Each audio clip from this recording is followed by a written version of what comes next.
sungguh-sungguh kita manfaatkan dengan sebaik-baiknya untuk menjadi kehidupan yang terus ya mengalami penyucian, pembaharuan sampai menjadi kehidupan yang sempurna.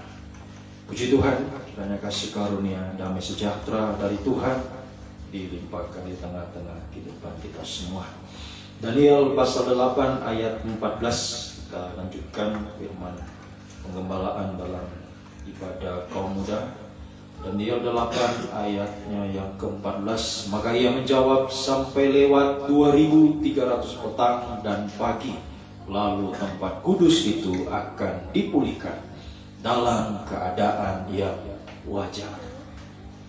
Ini janji pemulihan Tuhan, ya, janji pemulihan kepada kehidupan yang bertahan, ya, dalam penyucian. Angka 2000 itu angka ruangan suci dalam tabernakel, angka 300 angka ruangan suci dan ruangan maha suci. Jadi kehidupan yang bertahan dalam penyucian sampai menjadi kehidupan yang sempurna. Pemulihan dari Tuhan akan dinyatakan, pasti Tuhan nyatakan bagi kehidupan kita semua. Matius 26 ayat 1. Mari. Ini ada kaitannya Daniel 8 ini dan Matius 26 ayat 1.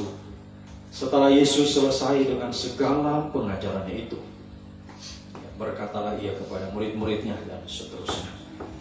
Ya, setelah selesai segala pengajaran itu, penyucian, bicara pengajaran, bicara penyucian yang Tuhan ya nyatakan lewat ya, hamba-hambanya yang menyampaikan firman ini.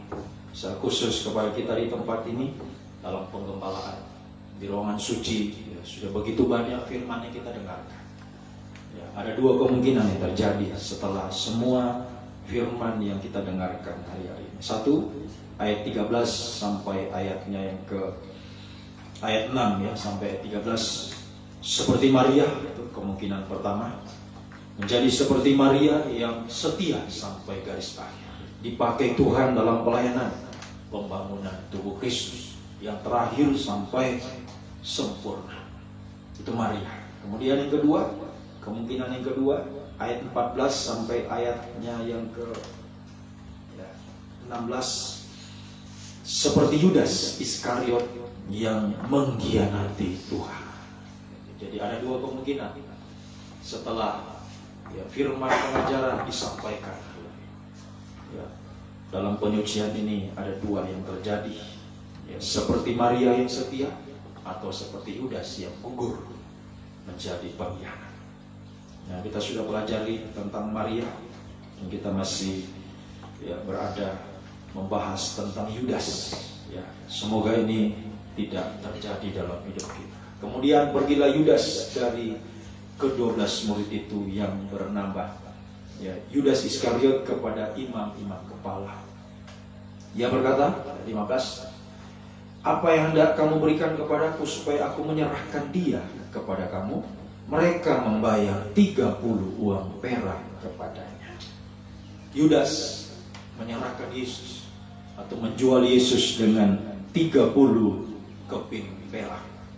Keluaran 21 ayat 32. Keluaran 21 ayat 32.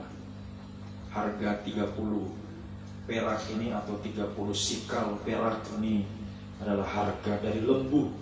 Jika lembu itu menanduk seorang budak laki-laki atau perempuan, maka pemiliknya harus membayar 30 sikal perak kepada tuan budak itu, dan lembu itu harus mati dengan batu, dilempari dengan batu.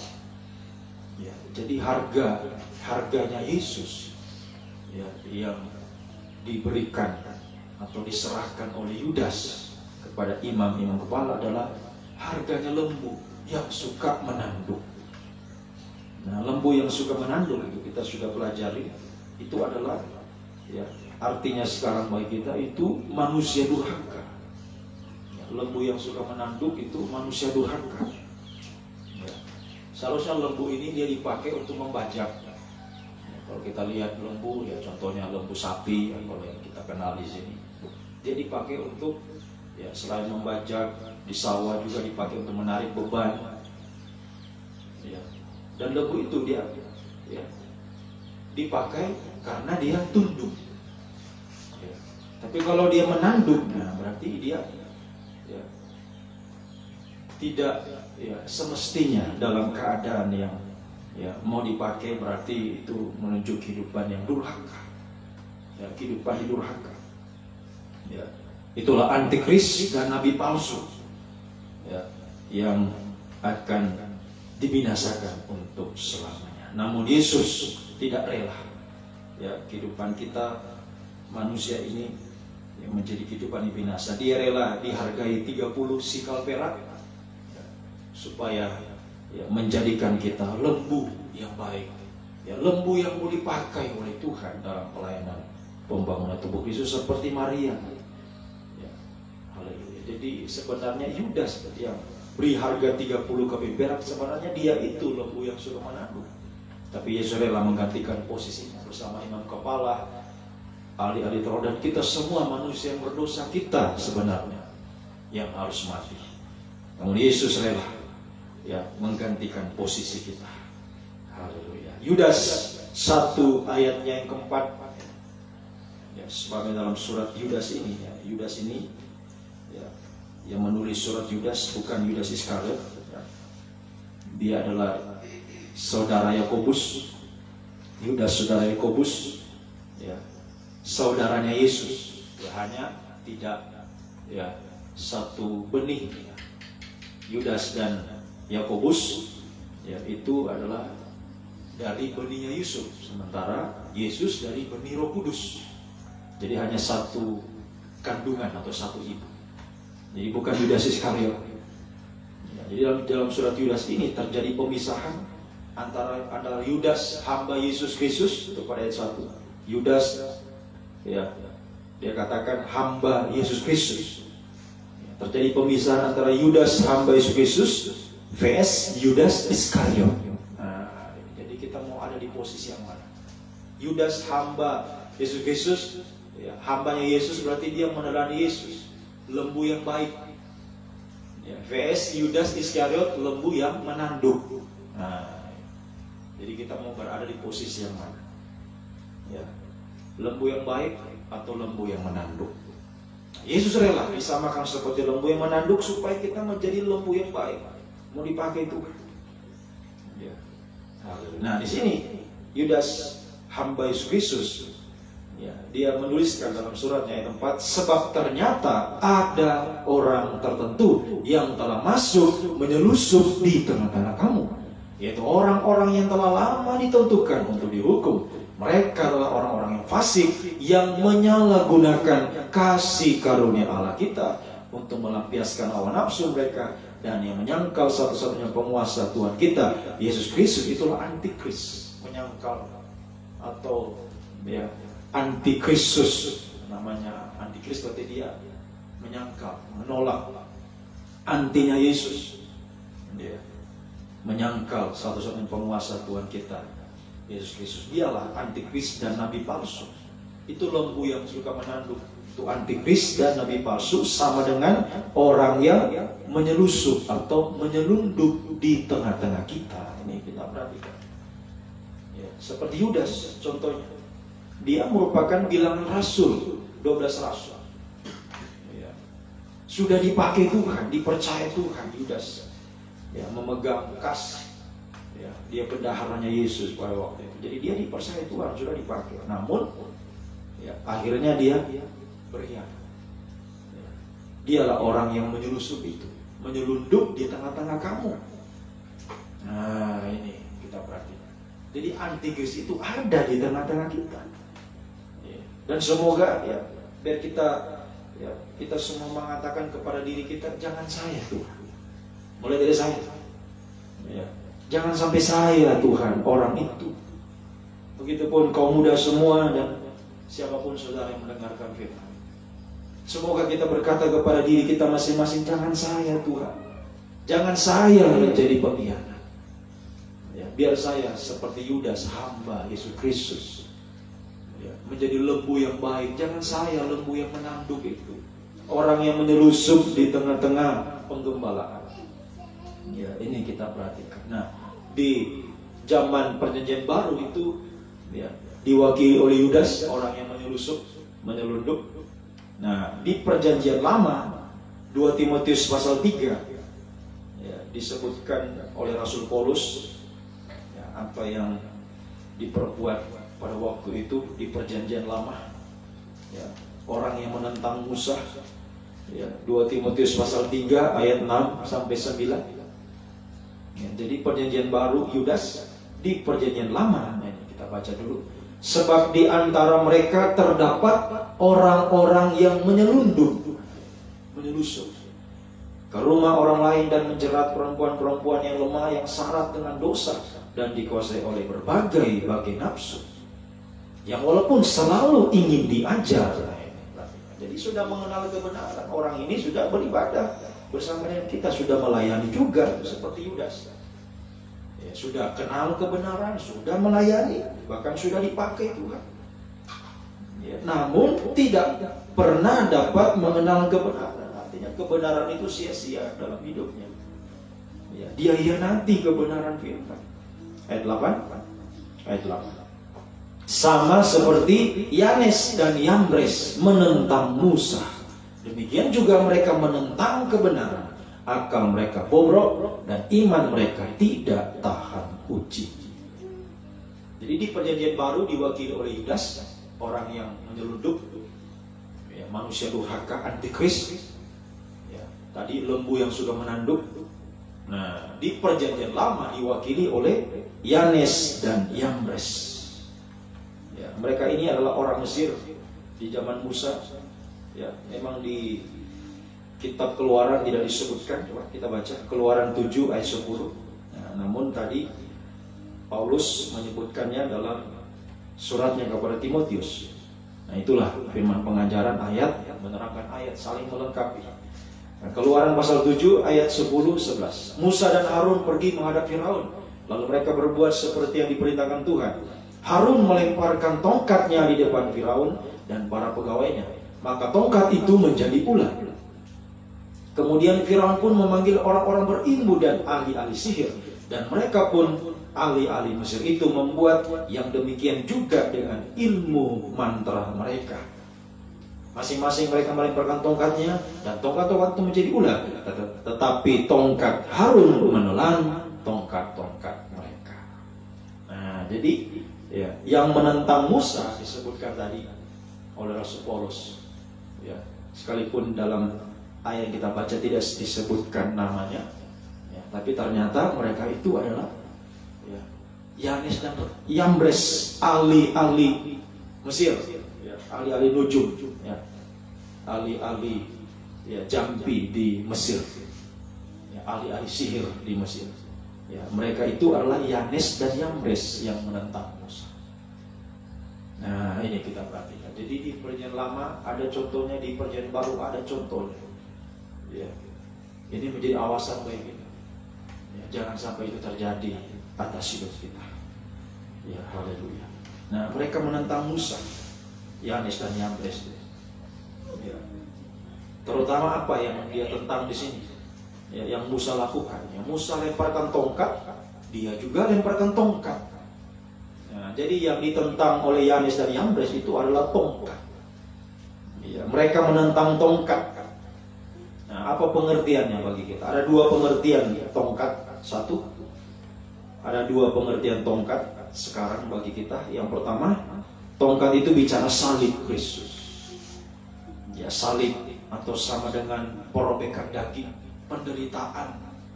Ya, untuk masuk pintu yang sempit. Salib itu sama dengan pintu yang sempit. Ya, harus mengalami porobekan daging supaya bisa masuk di sana. Ya, sebab kalau daging tidak dirobek, ya, masuk pintu yang sempit ya tidak bisa. Daging harus dirobek supaya bisa masuk pintu yang sempit.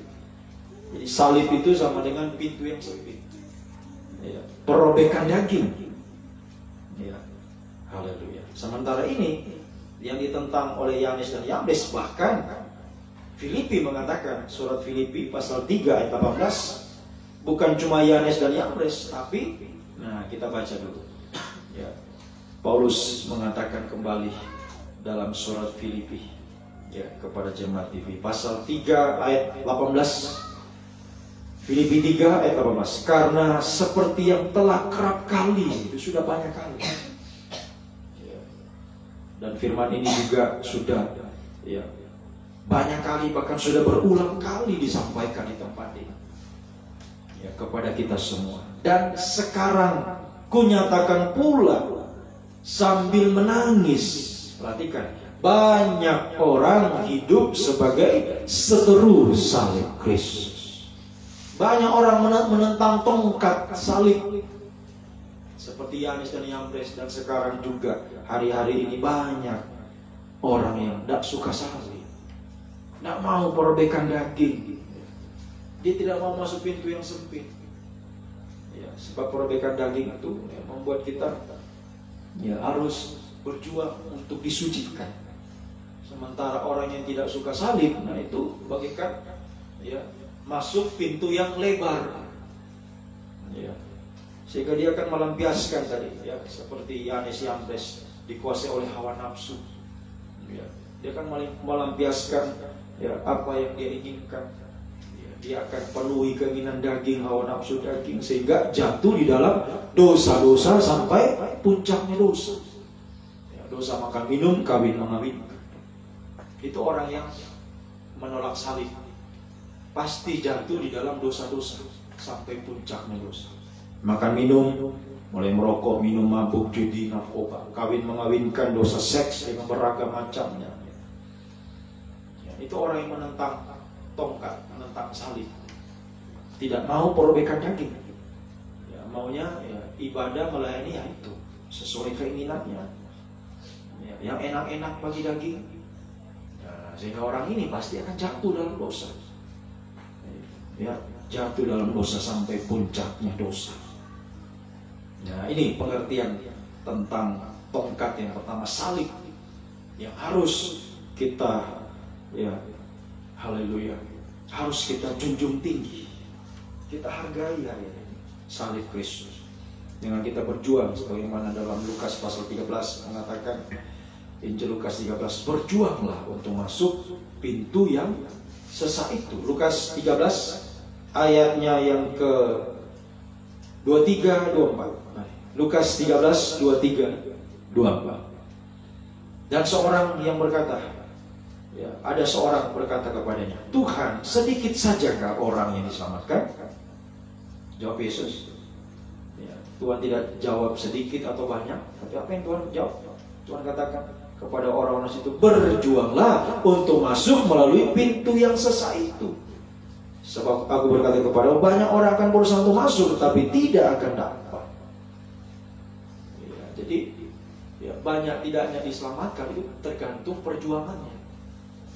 Jadi kalau dia tidak mau berjuang ya itu ya, tidak bisa diselamatkan. Tapi kalau dia mau berjuang sungguh-sungguh, merobek dagingnya, mengalami penyucian, maka dia bisa ya, masuk dalam karya penyelamatan sampai penyempurnaan Tuhan atas gerejanya. Puji Tuhan, ini salib ya, tongkat ya, yang harus ya, kita perjuangkan untuk kita masuki pintu yang sempit ini ya, sehingga kita bisa ya, bisa juga ya, melakukan pengertian tongkat yang kedua. Jadi ada dua pengertian tongkat. Tadi bicara salib, pintu yang sempit, perobekan daging, yang harus kita berjuang untuk bisa masuk ke sana, supaya diselamatkan sampai disempurnakan. Nah, pengertian tongkat yang kedua, tongkat itu bicara tentang ya, kita baca saja dulu Sakaria pasal 11. Sakaria pasal 11. Sakaria pasal 11, kitab Nabi Sakaria pasalnya yang ke-11. Sakaria pasalnya yang ke-11 ya. Di sini bisa dibaca judulnya, Sakaria 11 ayat 4. Coba ditampilkan judulnya ya, judulnya ayatnya yang keempat di bawahnya, di bawah ya, dua macam gembala. Langsung ayat 7. Ayatnya yang ke-7.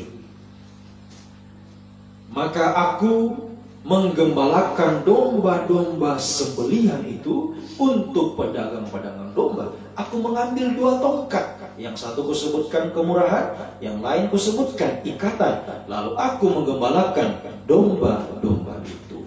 Nah, jadi pengertian tongkat yang kedua adalah bicara tentang penggembalaan. Ya, tongkat itu menunjuk ya, penggembalaan. Ya, haleluya. Jadi untuk bisa masuk dalam pengembalaan itu harus terima salib, harus rela dirobek daging, ya, berjuang masuk pintu yang sempit, baru bisa menjadi domba-domba yang digembalakan Tuhan. Sebab di sini disebutkan, ya, aku akan menggembalakan ya, domba-domba sembelihan itu. Coba di atas tadi, domba-domba sembelihan yang Tuhan gembalakan. Nah, Alkitab terjemahan lama coba ya, tampilkan terjemahan lama. Aku yang menggembalakan segala domba sembelihan ini, oleh karena mereka itu domba yang teraniaya adanya. Jadi domba-domba yang bisa digembalakan itu adalah domba-domba ya, yang rela ya, teraniaya, rela menderita. Makanya harus terima salib dulu, berusaha untuk merobek daging masuk pintu yang sempit, kemudian kita bisa digembalakan oleh Tuhan. Ya. Ada 2 tongkat penggembalaan di sini. Ya. Kita yang digembalakan ya, lewat ya, kita ya, rela menerima salib, teraniaya itu menderita oleh karena perobekan daging ya, dalam pengembalaan. Kita menerima ada 2 fungsi tongkat penggembalaan. Ya, ada 2 fungsi tongkat penggembalaan. A, fungsi yang pertama atau A, bagian A. Tadi sudah disebutkan, kembali ke terjemahan baru tadi. Ya, tongkat kemurahan itu ada 2 tongkat. Ya, bagian bawahnya. Ya. Aku mengambil 2 tongkat, yang satu kusebutkan kemurahan, yang lain kusebutkan ikatan. Jadi ada 2 tongkat pengembalaan beserta fungsi. Ya, fungsinya A, ya, tongkat kemurahan. Nah, tongkat kemurahan ini adalah ya, tongkat kemurahan ini adalah firman penggembalaan yang menuntun domba-domba untuk apa? Untuk masuk dalam kandang penggembalaan. Yeskel 20 ayat 37. Mari. Ya, Yeskel 20 ayat 37. Ini tongkat kemurahan, fungsi tongkat kemurahan. Ya, ini adalah firman penggembalaan yang menuntun domba-domba masuk ke dalam kandang. Aku akan membiarkan kamu lewat dari bawah tongkat gembalaku dan memasukkan kamu ke kandang dengan menghitung kamu. Nah, ini tongkat kemurahan dalam penggembalaan. Ya, itu adalah firman penggembalaan yang menuntun ya, domba-domba masuk kandang penggembalaan. Nah, ini ya, tugas sebagai gembala yang Tuhan percayakan mengembalakan domba-domba. Tugas kami, tugas saya sebagai gembala menyampaikan firman pengembalaan supaya apa? Domba-domba itu masuk ke kandang semua. Ya, supaya bisa masuk ke kandang. Nah, pertanyaannya sekarang, siapa domba itu? Siapakah domba itu? Nah, Matius 15:24-27. Matius 15:24-27. Siapakah domba itu? Mari kita baca dulu ayat ini. Matius 15:24, jawab Yesus, aku diutus. Nah, pada ayat sebelumnya, ya ini ya, yang datang kepada Yesus, siapa dia? Ya, coba judulnya saja ditampilkan dulu ayat ini. Nah, ini perempuan Kanaan, bangsa kafir. Kanaan adalah ya, bangsa kafir, bukan bangsa Israel. Nah, langsung tadi ayatnya yang ke-24, ketika dia datang, perempuan ini berseru kepada Tuhan, Tuhan tolong aku. Apa Tuhan katakan? Aku diutus hanya kepada domba-domba yang hilang dari umat Israel. Terus 25, tetapi perempuan ini, perempuan Kanaan, bangsa kafir ini mendekat dan menyembah dia sambil berkata, Tuhan, tolonglah aku. 26, tapi Yesus menjawab, tidak patut mengambil roti yang disediakan bagi anak-anak dan melemparkannya kepada anjing. Jadi tadi pertanyaannya, siapa domba itu? Domba yang dituntun masuk kandang pengembalaan. Siapa domba itu? Ternyata domba itu adalah bangsa Israel. Ternyata domba itu adalah bangsa Israel. Terus bagaimana dengan bangsa kafir? Bagaimana dengan kita?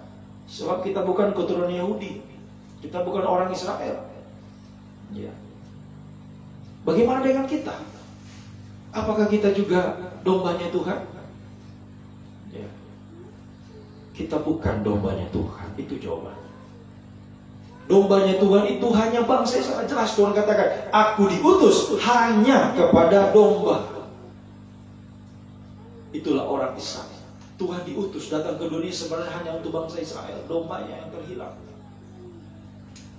Ya. Tapi untuk bangsa kafir, ya, tidak. Ya. Sebab bangsa kafir bukan domba, tetapi apa tadi? Apa tadi yang Tuhan katakan? Ya. Tidak patut kasih roti kepada anak-anak dombanya Tuhan, melemparkannya kepada anjing. Nah, bangsa kafir itu adalah, ya, digambarkan seperti anjing, binatang haram. Ya, itu kita bangsa kafir.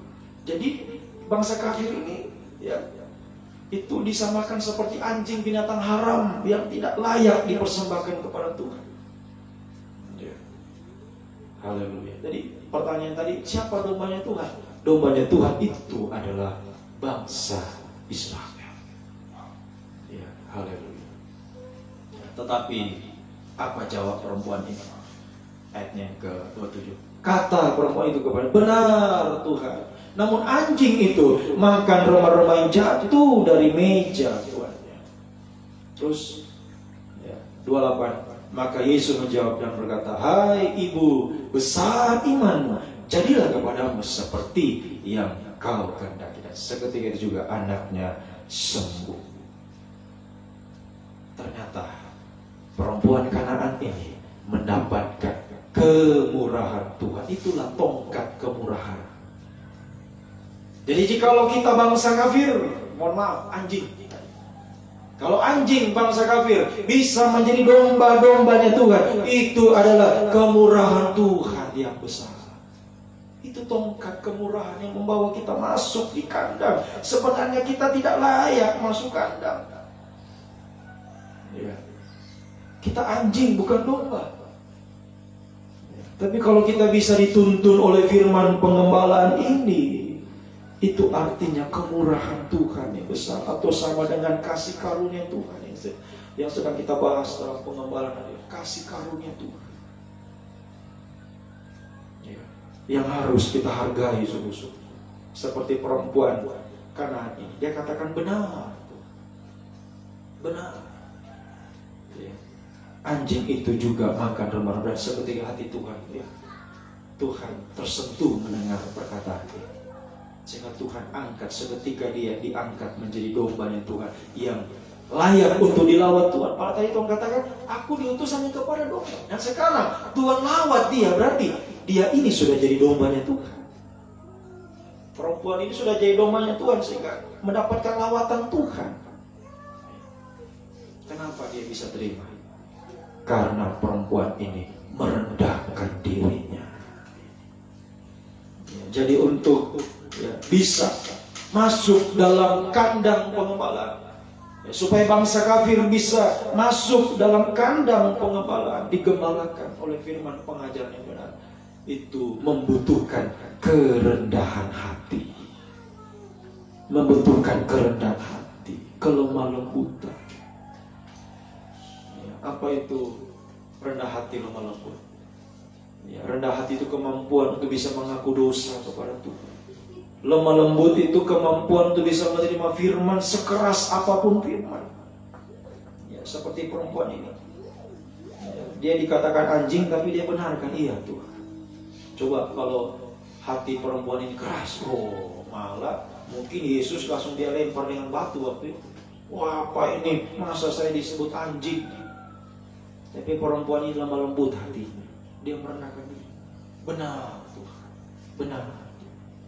Anjing itu makan remah-remah. Ya.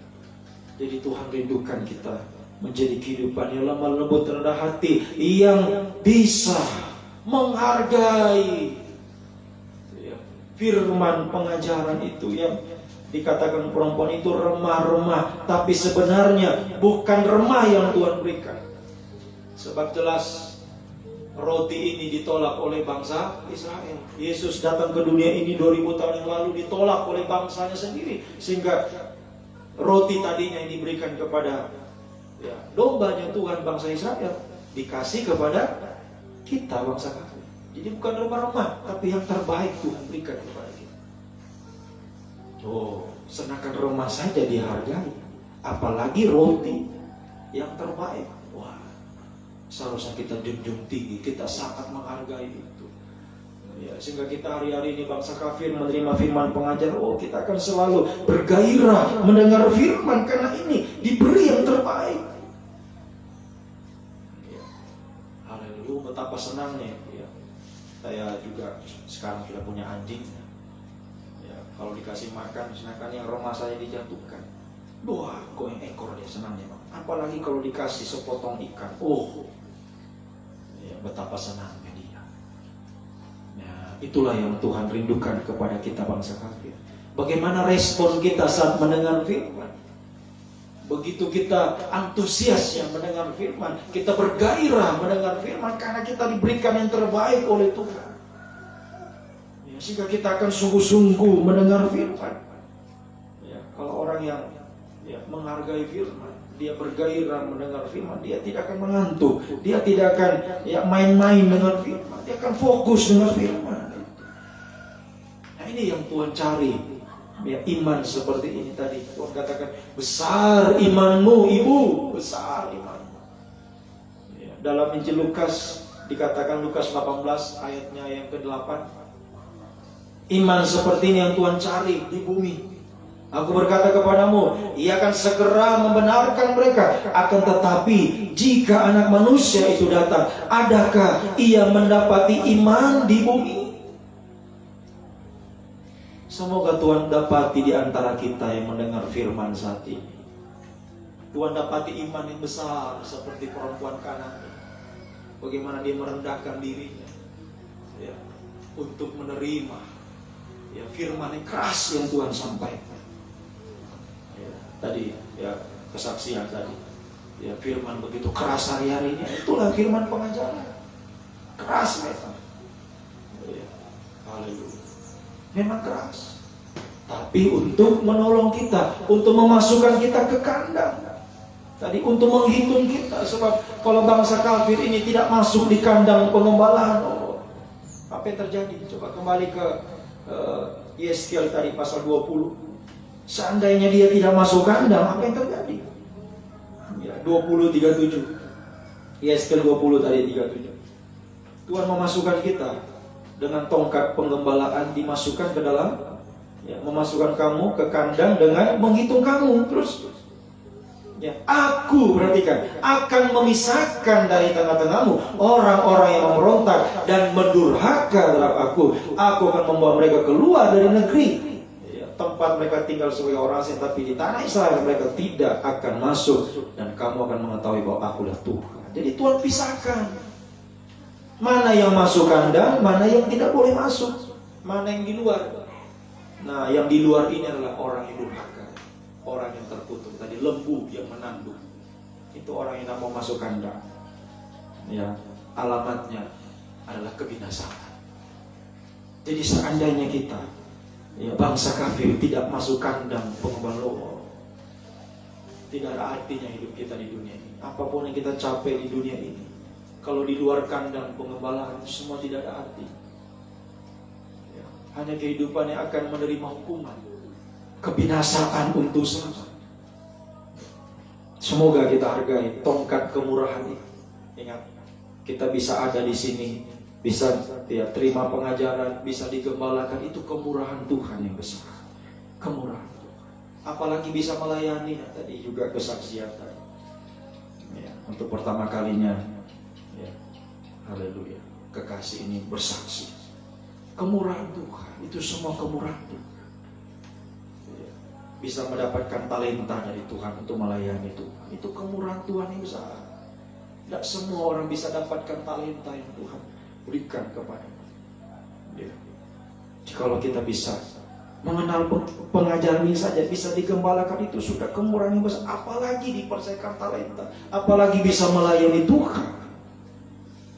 Ya. Mari hargai kemurahan Tuhan ini. Semakin kita merendahkan diri. Ya. Memang keras ya, firman hari-hari ini begitu keras, terutama kepada kaum muda. Saya begitu keras sampaikan firman, sampai menegur. Ya. Haleluya. Tapi itu kasih Tuhan kepada kita. Perhatian Tuhan yang besar, supaya kita jangan keluar kandang, jangan keluar tempat kudus sehingga terhilang, binasa. Tidak ada artinya semuanya yang kita capai di dunia ini tanpa pengembalaan. Ya. Selalu mari perhatikan kemurahan Tuhan yang membawa kita sudah masuk di kandang, sudah bisa melayani Tuhan. Sungguh-sungguhlah, ayo sungguh-sungguh. Ya, menjadi domba-domba yang merendahkan diri. Ya. Sekalipun ya keras firman-Nya, tetap merendahkan, bisa terima benar. Kita selalu bisa berkata ya atas firman. Ya. Apapun firman katakan ya Tuhan, benar Tuhan. Selalu bisa terima firman. Sehingga kehidupan inilah yang terus mengalami, dalam pengembalaan dia akan terus mengalami penyucian. Ya. Sebab dalam pengembalaan ini, ya, itu menuju ke ruangan suci dalam tabernakel. Dia akan semakin disucikan, semakin disucikan. Sehingga ya, satu waktu tongkat kemurahan akan menjadi tongkat ikatan. Nah, ini dua tongkat dalam pengembalaan yang tidak bisa terpisah. Jadi kalau sudah ya menghargai kemurahan Tuhan, sudah masuk di kandang pengembalaan, ya, juga sudah bisa melayani Tuhan, ya, mengalami penyucian, maka satu waktu ya, kita juga bisa mengalami tongkat yang kedua. Fungsi tongkat yang kedua itulah tongkat ikatan. Itu yang kedua, tongkat ikatan. Ya, tongkat ikatan. Efesus pasal 4, 15, 16. Efesus 15, 4 ya, ayat 15. Efesus pasal 4 ayat 15. Efesus 4 ayat 15. Tetapi hendaklah kamu ramah seorang terhadap yang lain, penuh kasih mesra. Ayat berapa? Efesus 4 ayat 15 ya, ayat 15. Ya, tetapi dengan teguh berpegang kepada kebenaran firman. Di dalam kasih kita bertumbuh di dalam segala hal karena Dia Kristus yang adalah kepala. Terus daripadanya seluruh tubuh yang rapi tersusun dan perhatikan diikat menjadi satu oleh pelayanan semua bagiannya sesuai dengan kadar pekerjaan tiap-tiap anggota, menerima pertumbuhannya, membangun dirinya di dalam kasih. Nah, ini tongkat ikatan ya, sampai membawa kita terikat menjadi satu tubuh Kristus yang sempurna. Ini penggembalaan ya, yang kita terima ini. Di dalamnya ada dua tongkat. Tongkat kemurahan membawa kita menjadi domba-domba yang tergembala. Tadinya kita bangsa kafir, tapi mendapat kemurahan Tuhan untuk bisa tergembala. Ayo kita hargai, semakin merendahkan diri. Sekalipun memang keras firman pengembalaan ya, namanya firman pengajaran. Itu tadi di awal tadi, salib, perobekan daging, itu memang harus ya, kita terima. Kita harus berjuang untuk terus merendahkan diri, melembutkan hati kita ya, semakin tergembala ya, sehingga juga dipercayakan Tuhan, melayani Tuhan ya, bukan cuma ya, tergembala saja ya, jadi domba-domba, tapi juga bisa melayani Tuhan ya, menjadi imam-imam raja-raja ya, sehingga satu waktu pelayanan kita ya, dikatakan di sini, ulangi ayatnya yang ke-16 ini ya, ayat 16.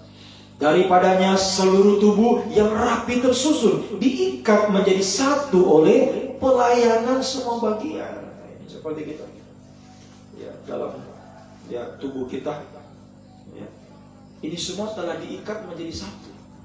Menjadi satu tubuh. Contohnya, satu tubuhnya saya. Dari kepala, ada tubuh, ada tangan, kanan, kiri, ada kaki kanan, kaki kiri, ada jari-jari. Nah, semuanya ini terlibat dalam pelayanan sesuai dengan kadar pekerjaan tiap-tiap anggota. Jadi kalau sudah semuanya sudah menerima pekerjaannya atau tugasnya masing-masing, tangan kanan tugasnya itu apa yang bisa dilakukan, kemudian juga tangan kiri apa yang bisa dilakukan, kaki dan semua anggota tubuh semua itu ada fungsinya, ada kadar pekerjaan tiap-tiap anggotanya. Ini menerima pertumbuhan, membangun dirinya menjadi satu tubuh Kristus yang sempurna, diikat menjadi satu tubuh Kristus yang sempurna. Jangan coba-coba kita melepaskan diri kalau sudah diberikan jabatan pelayanan oleh Tuhan. Jangan kita lepaskan ikatan kita dalam melayani. Ini bahaya. Sama dengan tangan kanan, karena dia bosan ada di tubuhnya saya, udahlah saya mau pergi di sana, di tubuh yang sana. Dia lepaskan diri, berarti bukan bagian dari tubuh saya lagi. Haleluya. Kalau sudah tidak bagian dari tubuh, apalagi tubuhnya Tuhan, bukan bagiannya tubuh Tuhan, berarti bagiannya siapa? Ada di bagian tubuhnya siapa? Tubuh Babel, tubuhnya setan. Makanya jangan lepaskan ikatan pelayanan yang Tuhan sudah berikan kepada kita. Seperti Yudas yang dia hianati pelayanannya. Dia tidak sungguh-sungguh dalam, dia hanya menyelundup hari-hari ini. Kelihatan melayani, tergembala, kelihatan dipakai, padahal dia tidak sungguh-sungguh. Ayo mari perhatikan, kaum muda kita semua perhatikan. Ingat, engkau bisa tergembala saja, itu kemurahan Tuhan yang besar. Apalagi engkau bisa melayani. Dan semua kaum muda di sini semua sudah ada bagian, ada kadar pekerjaannya, tiap-tiap anggota menerima tugas dari Tuhan. Sudah tidak lagi yang nganggur, semua sudah melayani Tuhan. Oh, ini kemurahan yang lebih besar lagi Tuhan berikan kepada kita. Bertambah kasih karunia yang Tuhan berikan kepada kita. Tujuannya supaya kita satu waktu diikat menjadi satu tubuh Kristus yang sempurna. Itu sebabnya jangan lepaskan dirimu dari ikatannya Tuhan. Jadilah pelayan-pelayan Tuhan yang sungguh-sungguh melayani Tuhan. Jadi pelayan Tuhan yang sungguh-sungguh melayani Tuhan. Mundur ayatnya 11, 12. Tuhan yang berikan kita kadar pekerjaan dari tiap-tiap anggota. Untuk apa? Untuk memperlengkapi orang-orang kudus bagi pekerjaan pelayanan, bagi pembangunan tubuh Kristus. Ini tugas kita untuk bisa memperlengkapi. Satu waktu tubuh Kristus menjadi tubuh yang sempurna, satu tubuh Kristus yang sempurna. Makanya jangan lepaskan diri dari tubuh Kristus. Kalau engkau sudah diikat dalam pelayananmu oleh Tuhan, jangan lepaskan dirimu dari situ. Sebab kalau engkau lepaskan dirimu berarti seperti Yudas. Biarlah jabatannya diambil oleh orang lain. Itu Yudas. Ingat saudara, Tuhan tidak pernah kekurangan orang untuk masuk dalam pembangunan tubuhnya. Jadi jangan kita bangga dengan diri kita. Oh, kalau bukan saya, siapa nanti yang melayani di situ? Siapa nanti jadi anggotanya? Siapa nanti yang ini itu? Jangan. Ayo kita semakin merendahkan diri. Ingat, saya bisa tergembala, saya bisa melayani. Itu kemurahan Tuhan yang besar. Dan tidak semua orang bisa mendapatkan itu. Itu kemurahan Tuhan. Kemurahan Tuhan. Haleluya. Hargai kemurahan Tuhan. Sungguh-sungguhlah melayani Tuhan. Dalam tugas yang Tuhan sudah percayakan kepadamu untuk dilakukan sampai tubuh Kristus menjadi sempurna. Haleluya. Semoga kita bisa mengerti. Semoga kita sungguh-sungguh berjuang. Wahyu 21 ayat 15. Sampai satu waktu tongkat kemurahan, tongkat ikatan akan menjadi menjadi apa? Mari kita baca. Dan ia yang berkata-kata dengan aku, mempunyai suatu tongkat pengukur dari emas. Untuk apa? Mengukur kota itu serta pintu-pintu gerbangnya. Satu waktu, tongkat kemurahan, tongkat ikatan dalam pengembalaan akan menjadi tongkat emas. Akan menjadi tongkat emas yang mengukur kita layak untuk apa? Layak masuk kota Yerusalem. Tongkat emas di sini ini untuk mengukur Yerusalem. Satu waktu kita bisa mencapai ukuran, ya, terutama ukuran pelayanan, ukuran penyembahan yang sempurna, sehingga layak untuk menjadi mempelai Tuhan yang sempurna, masuk kota Yerusalem baru. Seperti siapa contohnya? Seperti Esther yang mendapatkan tongkat emas dari Raja Ahasverus. Nah, mari kita baca ya ayat ini, ya. Haleluya. Semoga kita, ya, yang menjadi satu waktu bagaikan Esther. Oh, Esther ini adalah kehidupan yang sebenarnya tidak diperhitungkan, ya. Kalau dibanding dengan perempuan-perempuan yang lain, ya, pada waktu itu raja mengumpulkan begitu banyak anak-anak darah, ya, di, ya, sekeliling, ya, tembok Susan. Pada waktu itu dikumpulkanlah gadis-gadis atau anak-anak darah yang cantik semuanya, ya, semuanya cantik dikumpulkan di situ, ya. Tapi cuma satu yang dipilih menjadi ratu menggantikan Wasti, ya.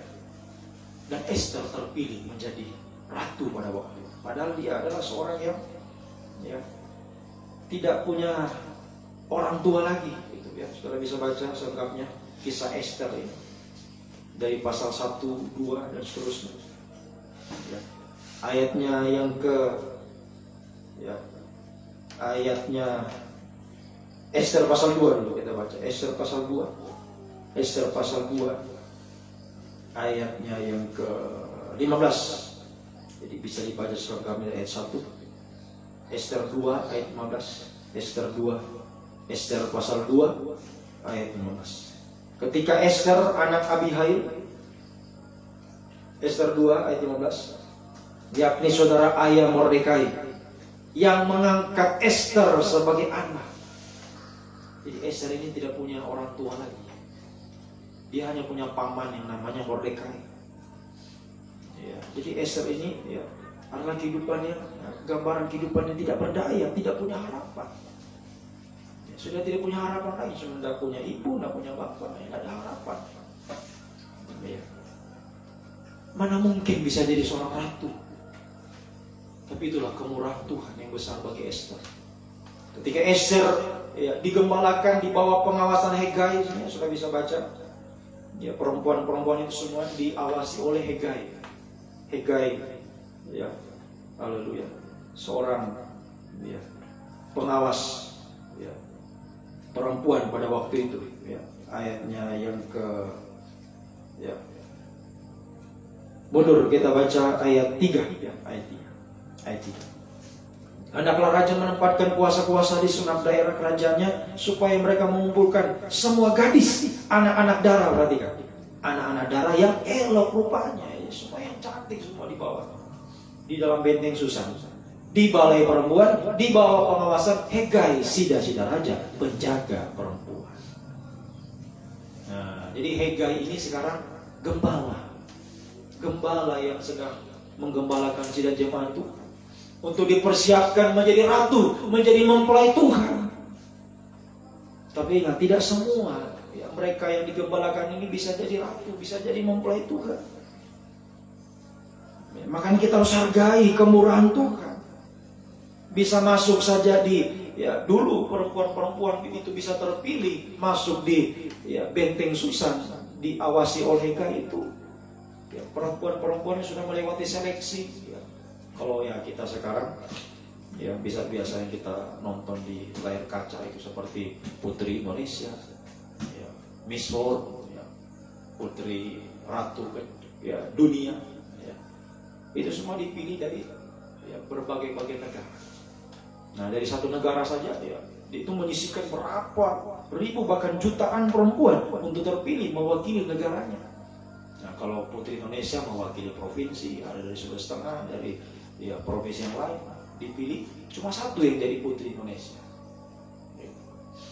Ya. Jadi ya, begitu ketatnya proses pemilihan ini menjadi kehidupan yang sempurna. Makanya kita harus perhatikan kemurahan Tuhan yang sudah mengangkat kita.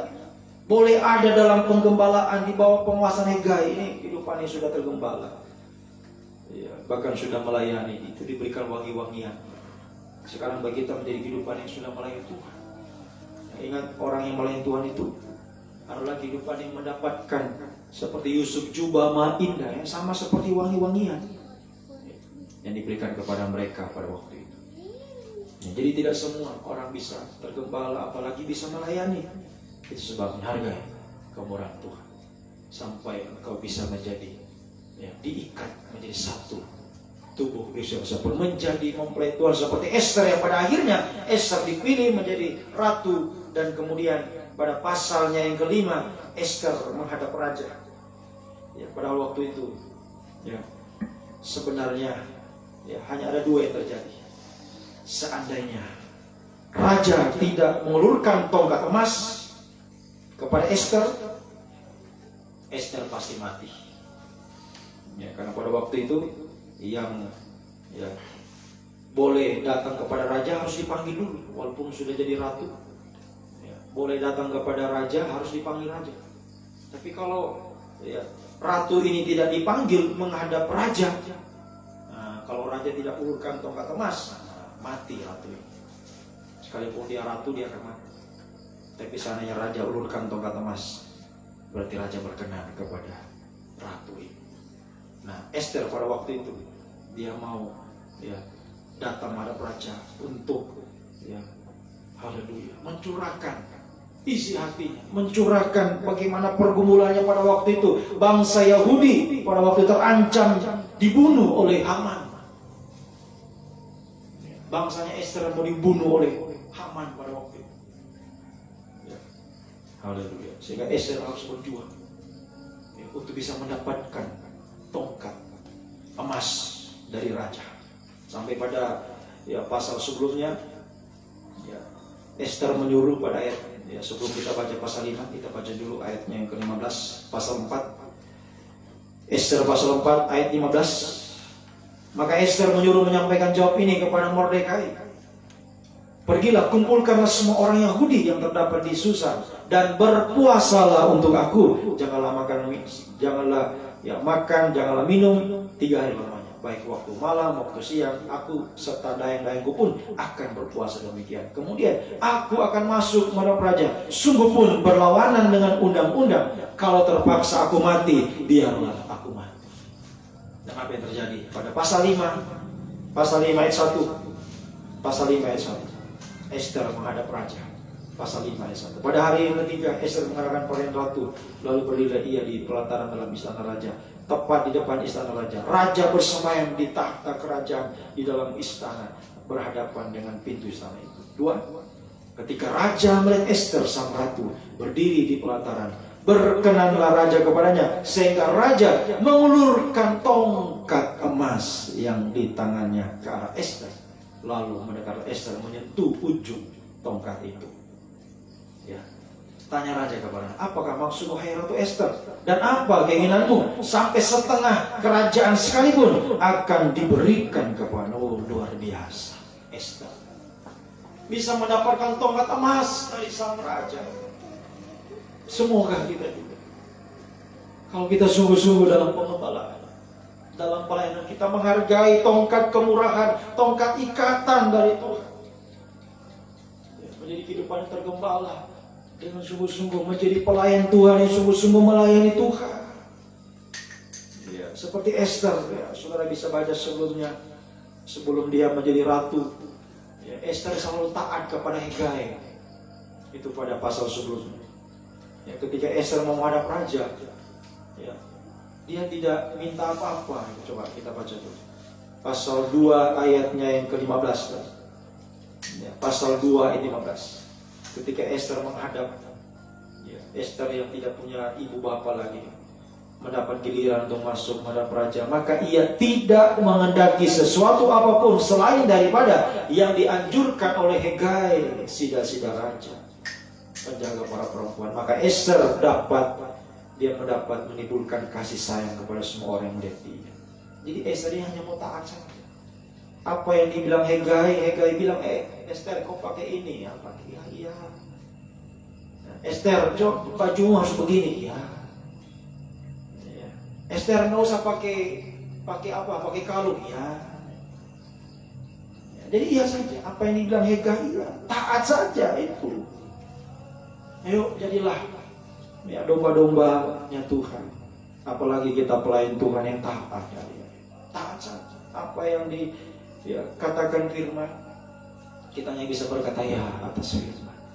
Seperti perempuan tadi, ya benar Tuhan, sekalipun keras.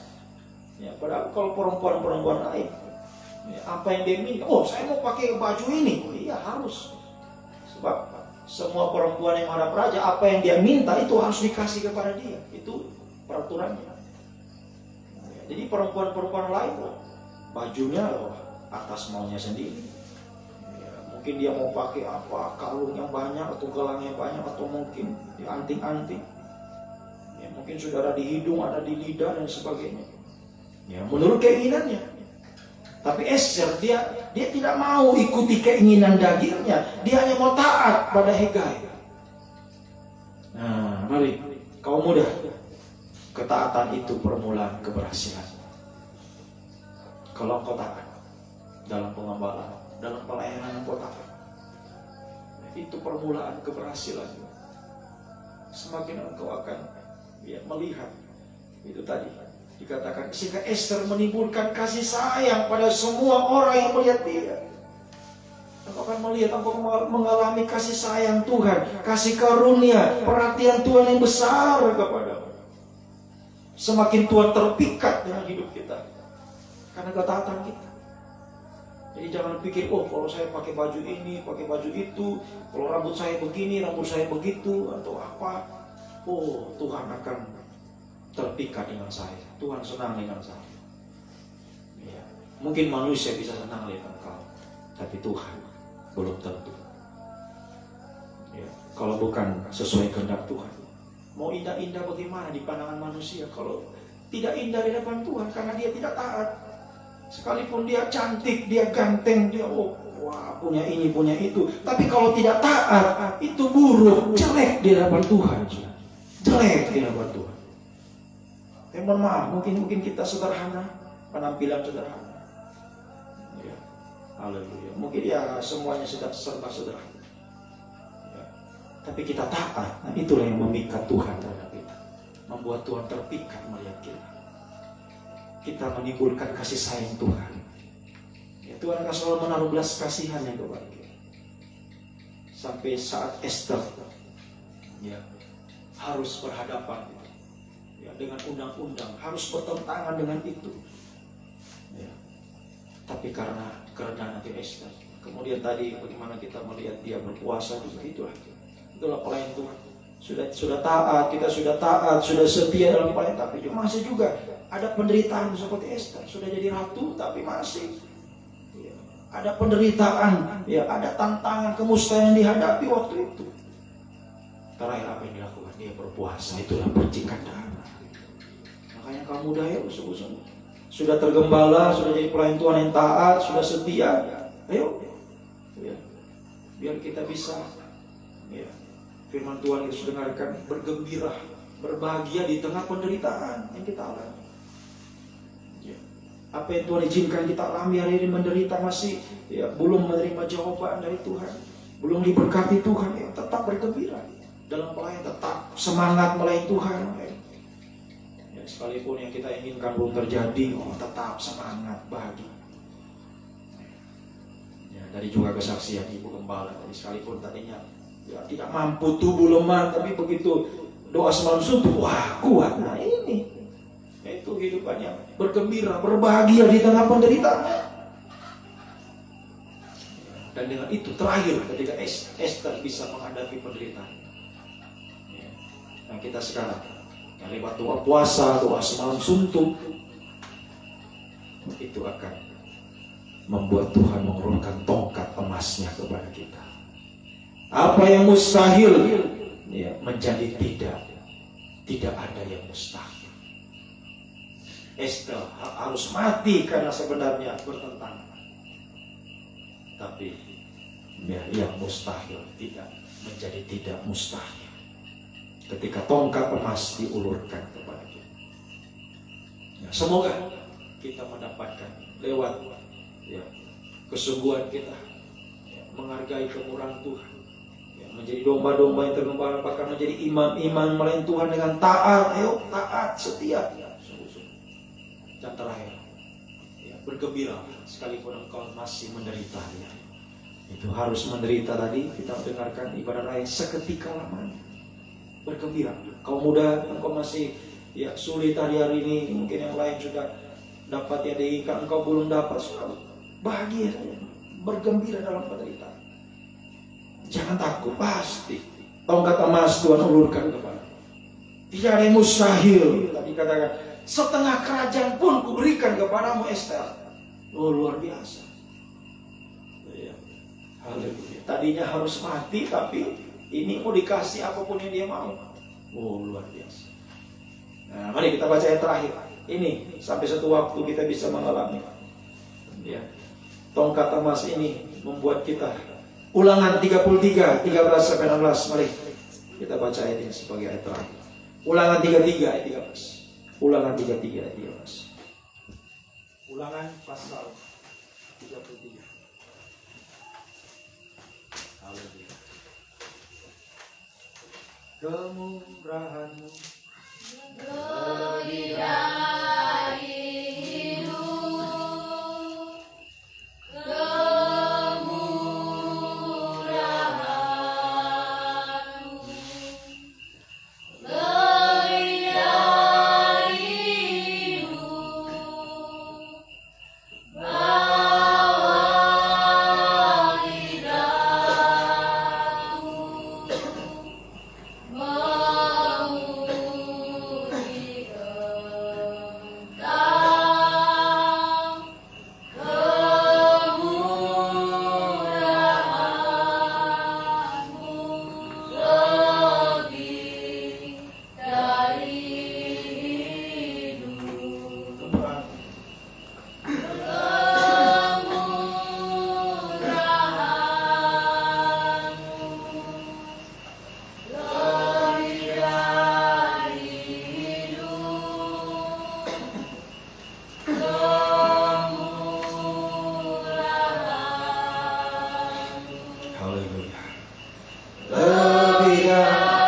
hidup, bawa lidahku seperti Esther, taat saja sudah.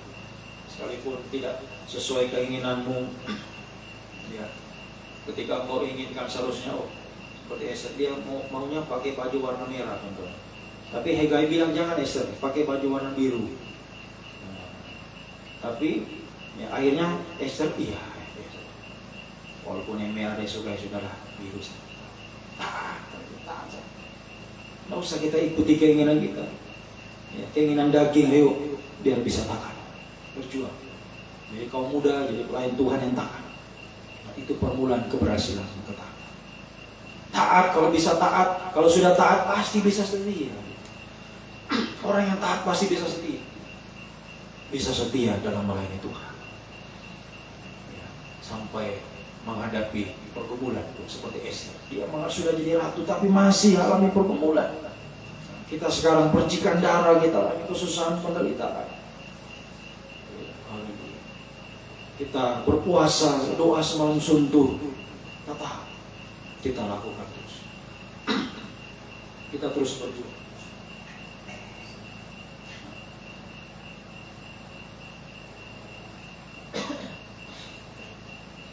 Ya. Kita baca sebagai terakhir. Dia sudah gigit ini kabel di bawah. Ya, mari ulangan tadi pasal 33. Ulangan pasal 33.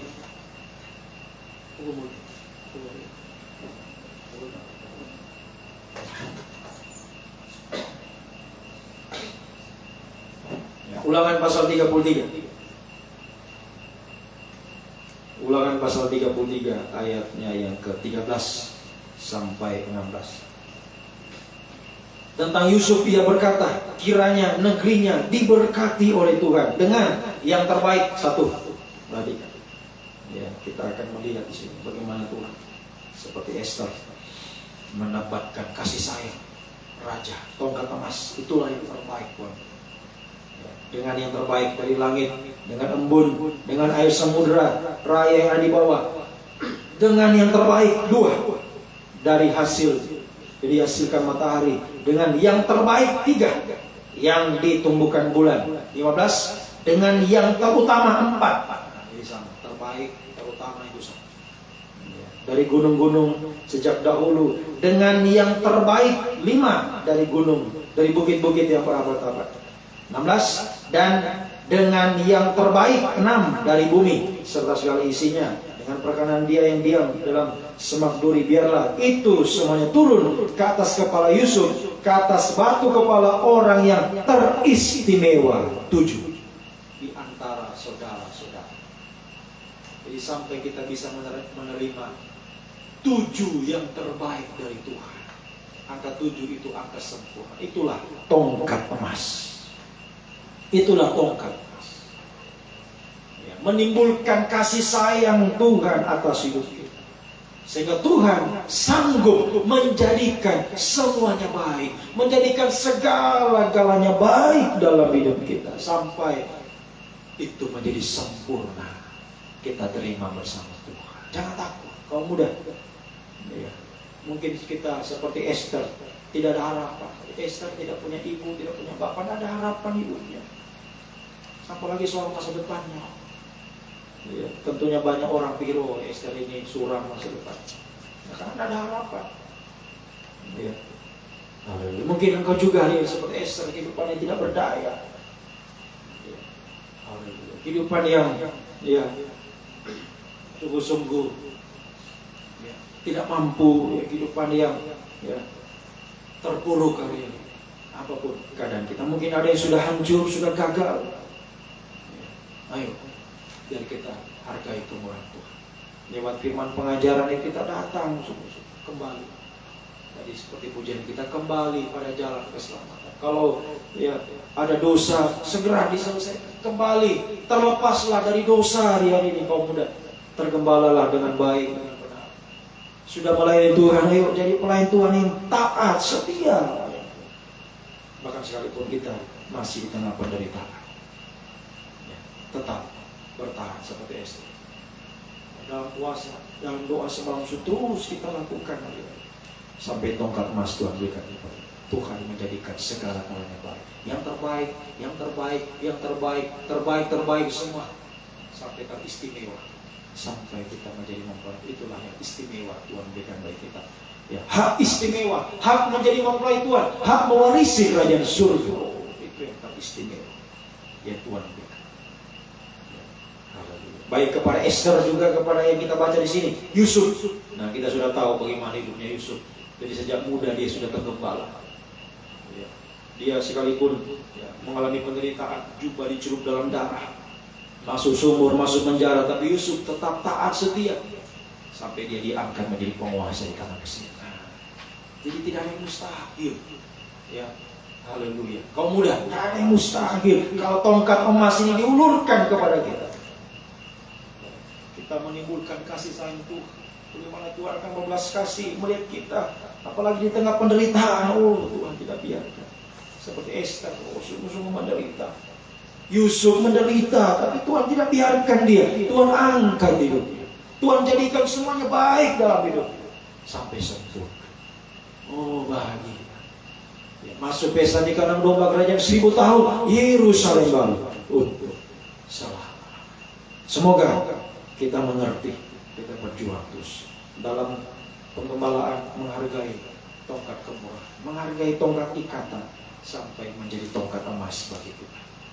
Kita mendapatkan perhatian Tuhan yang besar untuk menjadikan segala-galanya baik dalam hidupmu sampai sempurna. Engkau bahagia selamanya bersama dengan Tuhan. Tuhan memberkati kita semua. Mari kita datang kepada Tuhan. Semua baik dan kita pujikan Tuhan. Apa yang Tuhan perbuat itu baik adanya bagi kita. Haleluya. Untuk kebaikan kita sampai kesempurnaan, kebahagiaan kekal bersama Tuhan. Dari semula Tuhan telah tetapkan hidup kita dalam tangannya, dalam rencana Tuhan. Haleluya.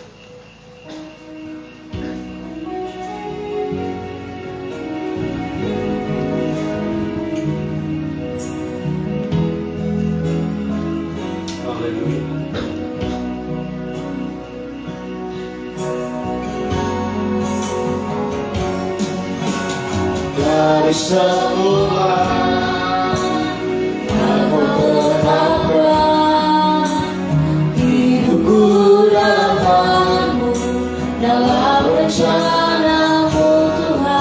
Rencana indah, rencana indah Kau siapkan bagi masa depanku yang penuh harapan.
Tidak sesuai dengan apa yang kita beri.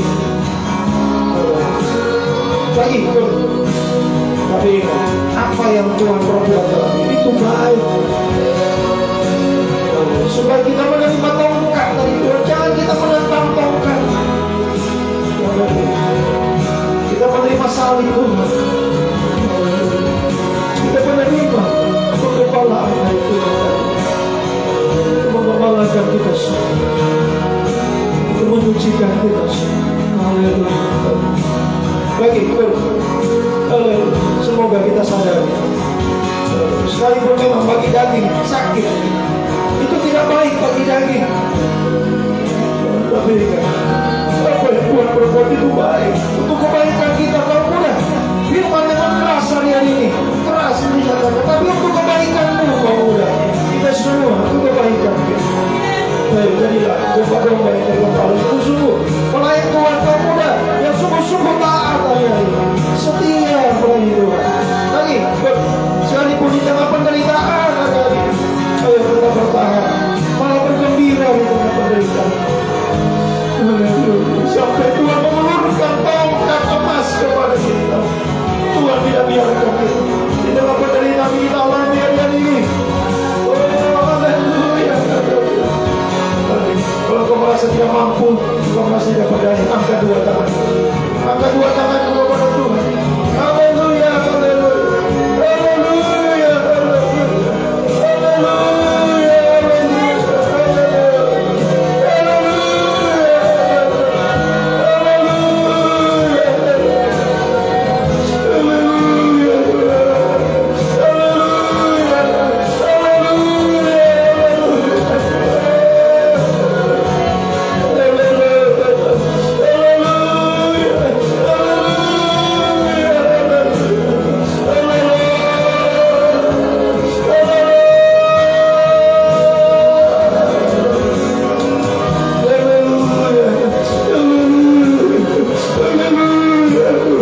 Terima kasih Tuhan.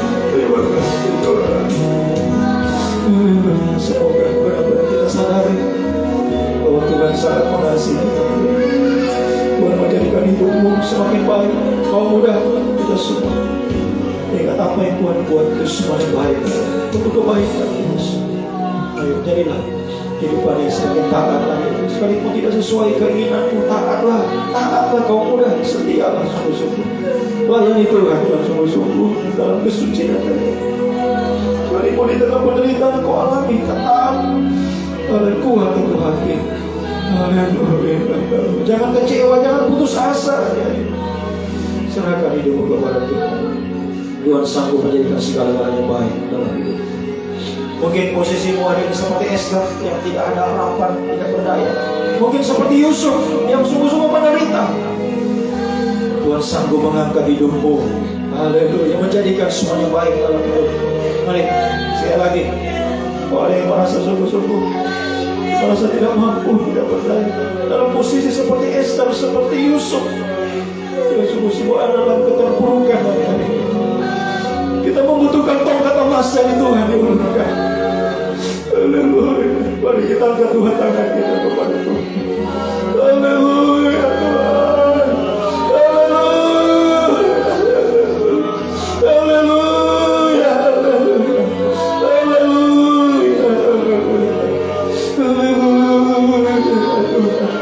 Haleluya Tuhan.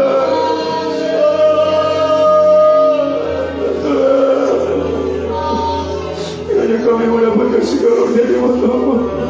Engkau mengulurkan tongkat emasmu Tuhan bagi kami. Itulah kasih sayangmu bagi kami, kasih setiamu bagi kami. Engkau ulurkan bagi kami untuk menolong, untuk mengangkat kami. Kau mudah sebagai apa yang tidak ada harapan Tuhan. Sungguh-sungguh tidak mampu, sungguh-sungguh tidak berdaya Tuhan. Manusia tidak mempedulikan Tuhan. Seringkali dunia apalagi membenci kami Tuhan. Kami percaya Tuhan, Engkau tidak pernah meninggalkan kami. Kasih sayangmu, kasih setiamu, kasih karunia yang Engkau limpahkan, itu sudah cukup bagi kami untuk menjadikan segala-galanya baik dalam hidup kami. Apa yang sedang tidak baik kali ini, mungkin ada yang hancur, ada yang sudah gagal, Tuhan sanggup menjadikan itu semakin baik. Membenarkan, menyucikan kami. Haleluya, menjadikan Tuhan. Oh haleluya, masa depan berhasil bersama Tuhan. Menjadi kehidupan yang dipakai oleh Tuhan semua. Sampai satu waktu kami bisa menjadi mempelai Tuhan yang sempurna. Bahagia selamanya bersama dengan Engkau ya Tuhan. Terima kasih Tuhan. Terima kasih. Kami serahkan hidup kami semua dalam tangan-Mu Tuhan, dalam rencana-Mu yang indah. Kami percaya di balik semua yang terjadi hari ini ada rencana-Mu yang indah. Tuhan siapkan bagi kami, kaum muda, bagi kami semua dalam pengembalaan di tempat ini. Tuhan, Engkau sedang menyiapkan suatu rencana yang indah bagi kami semua.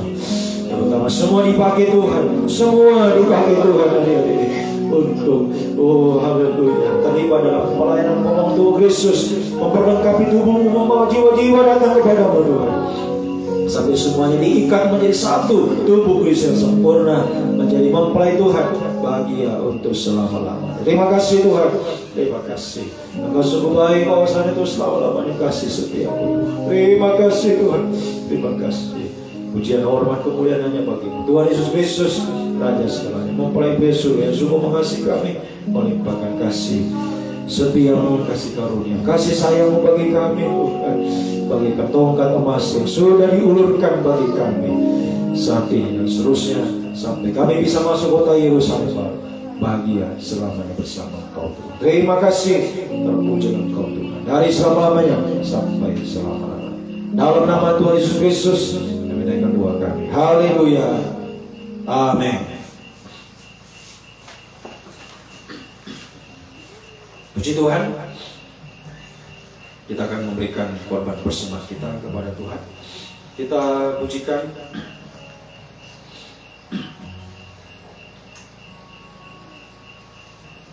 pujian yang berkata,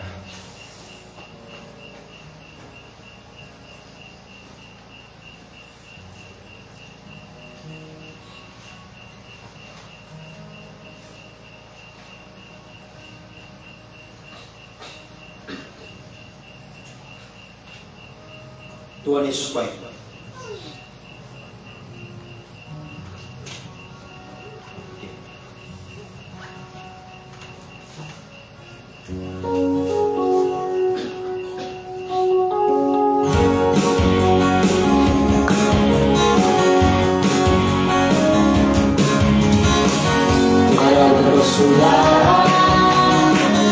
Masih setia Tuhan, selalu bersama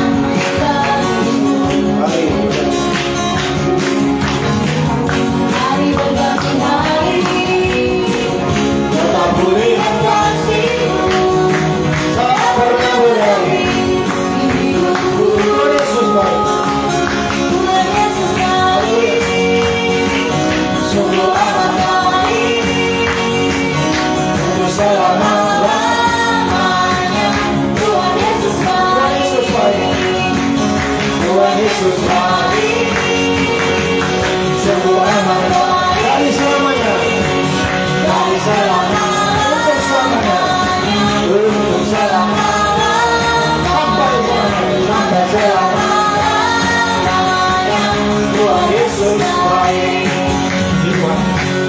Tuhan berkati, senang sudah diberikan kepada Tuhan. Sekali lagi pengumuman ibadah kita Senin, Sabtu, 2 pagi jam 4.45, hari Jumat ibadah Penawal kita perjamuan suci jam 5 sore, dan hari Sabtu ibadah 2 penyembahan jam 5 sore. Kita bangkit berdiri, kita tamatkan ibadah kita. Pujian, hormat, kemuliaan hanya bagi-Mu Tuhan Yesus Kristus, Raja segala raja mempelai surga, melimpahkan kasih karunia-Mu, kasih sayang-Mu bagi kami. Lewat tongkat emas yang Kau ulurkan bagi kami hari-hari ini Tuhan, yang kami butuhkan hari-hari ini di tengah-tengah Tuhan dunia. Oh haleluya, bagikan padang gurun yang tandus dengan auman padang belantara di hari ini Tuhan, kami membutuhkan kasih karunia, kasih sayang-Mu menyertai kami semua. Haleluya, untuk menjadikan apa yang sudah hancur, apa yang sudah gagal hari-hari yang sudah rusak Tuhan, dijadikan baik oleh Tuhan, semakin baik, semakin baik. Semuanya indah di hadapan-Mu, semuanya berhasil, semuanya mulia Tuhan. Haleluya, sampai kami bisa jadi mempelai Tuhan, masuk pesta nikahan Makanya 1000 tahun Yerusalem kami percaya Kau menjadikan itu semuanya dalam hidup kami, dalam setiap langkah-langkah hidup kami. Semakin baik hari-hari ini kami alami bersama langkah-langkah mujizat, langkah-langkah. Setelah kami tinggalkan tempat ini, Tuhan beserta kami sepanjang malam. Tuhan kami beristirahat, esok pagi boleh bangun dengan tubuh sehat, tubuh yang diberkati oleh Tuhan. Sepanjang minggu ini aktivitas yang dimana umat beribadah, Tuhan yang melindungi, Tuhan yang menyertai semua dengan kuasa darah-Mu. Tutup fokus kehidupan kami semua. Aktivitas yang akan sepanjang minggu ini, yang mulai bersekolah, Tuhan tolong semua. Tuhan studi cita-cita masa depan berhasil bersama Tuhan, mencari pekerjaan yang terbaik Tuhan, tidak menghalangi ibadah yang sudah bekerja. Tuhan berkati di sawah, di kebun, di kantor, di toko dan berdagang, semua apa yang diusahakan di kemudian hari Tuhan buka jalan, bukakan pintu-pintu berkat Tuhan. Umat merasakan sungguh-sungguh pemeliharaan, perlindungan secara ajaib di tengah kesulitan, kesultanan. Kemudian Tuhan tidak pernah meninggalkan orang benar, selalu disertai, selalu diberkati, selalu dilindungi oleh Tuhan, dan menjadi berkat, menjadi saksi, menjadi terang-Mu dimanapun kami berada, membawa jiwa-jiwa datang kepada-Mu ya Tuhan. Inilah kami, pakailah kami untuk kemuliaan bagi nama-Mu Tuhan, menjadi alat untuk kemuliaan bagi nama-Mu Tuhan, sampai seluruh bumi penuh dengan kemuliaan Tuhan.